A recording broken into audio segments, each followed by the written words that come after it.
ಇನ್ನು ಚಳಿಗಾಲ ಮುಗಿದಿಲ್ಲ, ಬೇಸಿಗೆ ಶುರುವಾಗಿಲ್ಲ, ಆಗಲೇ ಕುಡಿಯುವ ನೀರಿಗೆ ಹಾಹಾಕಾರ ಶುರುವಾಗಿದೆ. ಕೋಲಾರದಲ್ಲಿ ಶುದ್ಧ ಕುಡಿಯುವ ನೀರಿನ ಘಟಕಗಳು ಕೆಟ್ಟು ನಿಂತಿದ್ರೆ 7 ನದಿ 3 ಡ್ಯಾಂ ಇರುವಂತಹ ಬೆಳಗಾವಿಯಲ್ಲೂ ನೀರಿಗಾಗಿ ಪರಿತಪಿಸುವಂತಾಗಿದೆ.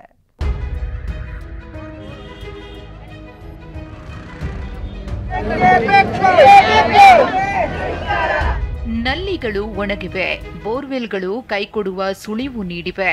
ಬೇಸಿಗೆ ಆರಂಭಕ್ಕೂ ಮುನ್ನವೇ ಕುಡಿಯುವ ನೀರಿಗೆ ತತ್ವಾರ ಶುರುವಾಗಿದ್ದು ಎಲ್ಲರ ಮುಖದಲ್ಲೂ ಆತಂಕ ಮನೆ ಮಾಡಿದೆ. 7 ನದಿ 3 ಡ್ಯಾಂಗಳಿದ್ರೂ ನೀರಿಗಾಗಿ ಹಾಹಾಕಾರ. ಹೀಗೆ ಖಾಲಿ ಬಿಂದಿಗೆ ಹಿಡಿದು ಆಕ್ರೋಶ ಹೊರಹಾಕ್ತಿರೋ ಇವರೆಲ್ಲ ಬೆಳಗಾವಿ ನಗರಕ್ಕೆ ಹೊಂದಿಕೊಂಡಿರುವ ಮಜಗಾಂವ್ ಗ್ರಾಮದ ನಿವಾಸಿಗಳು. ಈ ಗ್ರಾಮದಲ್ಲಿ 200ಕ್ಕೂ ಹೆಚ್ಚು ಮನೆಗಳಿದ್ದು ಕಳೆದ 1 ತಿಂಗಳಿಂದ ನೀರಿಲ್ಲದೆ ಜನ ಪರಿತಪಿಸುತ್ತಿದ್ದಾರೆ. 10-15 ದಿನಕ್ಕೊಮ್ಮೆ ನೀರು ಬಿಡುತ್ತಿದ್ದು ಬೇಸಿಗೆ ಆರಂಭಕ್ಕೂ ಮುನ್ನವೇ ಜನ ನೀರಿಲ್ಲದೆ ಒದ್ದಾಡುವ ಸ್ಥಿತಿ ನಿರ್ಮಾಣವಾಗಿದೆ.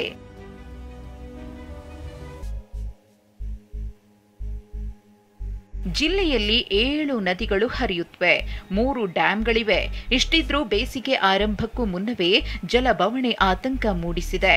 ಮುಂದಿನ ದಿನಗಳಲ್ಲಿ ಜಲದಾಹ ಅದೆಷ್ಟು ಭೀಕರವಾಗಿರುತ್ತೋ ಅಂತ ಜನ ಈಗಲೇ ಹೆದರುತ್ತಿದ್ದಾರೆ. ಸಮರ್ಪಕ ಕುಡಿಯುವ ನೀರಿನ ವ್ಯವಸ್ಥೆ ಮಾಡದಿದ್ರೆ ಮಹಾನಗರ ಪಾಲಿಕೆ ಎದುರು ಹೋರಾಟ ಮಾಡುವುದಾಗಿ ಬೆದರಿಕೆ ಹಾಕಿದ್ದಾರೆ. ಹೆಣ್ಮಕ್ಳೆಲ್ಲ ನಾವು ಜಗಳ ನೀರು ತುಂಬ್ಕೊಳ್ತೇವೆ, ನಾವು ಕೆಟ್ಟಾಗತ್ತೋ ಅಂತಂದಲ್ಲಿ ಕುಡಿಯಾಕ ನೀರಿಲ್ಲ, ನಮಗೆ ಅಡಿಗೆ ಮಾಡಕ್ ನೀರಿಲ್ಲ, ನಮ್ಮಲ್ಲಿ ಬೋರು ಇಲ್ಲ, ಏನೂ ಇಲ್ಲ. ನಮಗೆ ನೀರಿನ ಅವಶ್ಯಕತೆ ಭಾಳ ಐತಿ. ಈಗ 2 ತಿಂಗಳಾತ್ರಿ. ನಮಗೊಂದು ರಿಕ್ವೆಸ್ಟ್ ಅಷ್ಟ, ಆದಷ್ಟು ಬೇಗ ನಮಗೆ ಪೈಪ್ ರಿಪೇರಿ ಮಾಡ್ರಿ, ನಮಗೆ ಮಜಗಾಂವ್ಕ ನೀರು ಬಿಡ್ರಿ. ಇಲ್ಲ ನಾವು ಕಾರ್ಪೊರೇಷನ್ ಆಫೀಸ್ ಕಟ್ಟಲ್ರಿ, LNT ಆಫೀಸ್ಗೆ ನಾವು ಹೋಗಿ ಮುತ್ತಿಗೆ ಹಾಕ್ತೇವೆ. ಇಲ್ಲಾಂದ್ರೆ ಮೇನ್ ರೋಡ್ ನಾವು ಬ್ಲಾಕ್ ಮಾಡಿಬಿಡವ್ರ. ಇದು ಬೆಳಗಾವಿಯ ಕಥೆಯಾದ್ರೆ ಇತ್ತ ಚಿನ್ನದ ನಾಡು ಕೋಲಾರದಲ್ಲೂ ಜಲದಾಹ ಶುರುವಾಗಿದೆ. ಕೆಸಿ ವ್ಯಾಲಿ ನೀರಾವರಿ ಯೋಜನೆ ಜಾರಿಗೆ ಬಂದ ನಂತರ ಅಂತರ್ಜಲ ಸ್ವಲ್ಪ ಚೇತರಿಕೆ ಕಂಡಿತ್ತು. ಆದರೆ ಕಳೆದ ವರ್ಷ ಜಿಲ್ಲೆಯಲ್ಲಿ ಮಳೆ ಕೈಕೊಟ್ಟ ಪರಿಣಾಮ ಕೆರೆ ಕಟ್ಟೆಗಳಲ್ಲಿ ನೀರು ಕಡಿಮೆಯಾಗ್ತಿದೆ. ಈಗ ಶುದ್ಧ ಕುಡಿಯುವ ನೀರಿನ ಘಟಕಗಳು ಕೆಟ್ಟು ನಿಂತಿವೆ. ಸರಿಯಾದ ನಿರ್ವಹಣೆ ಇಲ್ಲದೆ 100ಕ್ಕೂ ಹೆಚ್ಚು RO ಪ್ಲಾಂಟ್ಗಳು ಹಾಳಾಗಿವೆ.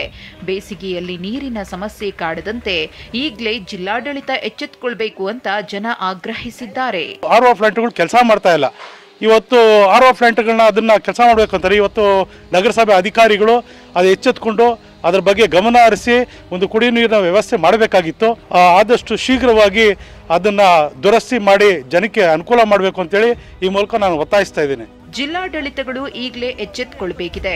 ಸಮಸ್ಯೆ ಕುತ್ತಿಗೆಗೆ ಬರುವುದಕ್ಕೂ ಮುನ್ನ ಅಗತ್ಯ ಕ್ರಮ ಕೈಗೊಳ್ಳಬೇಕಿದೆ.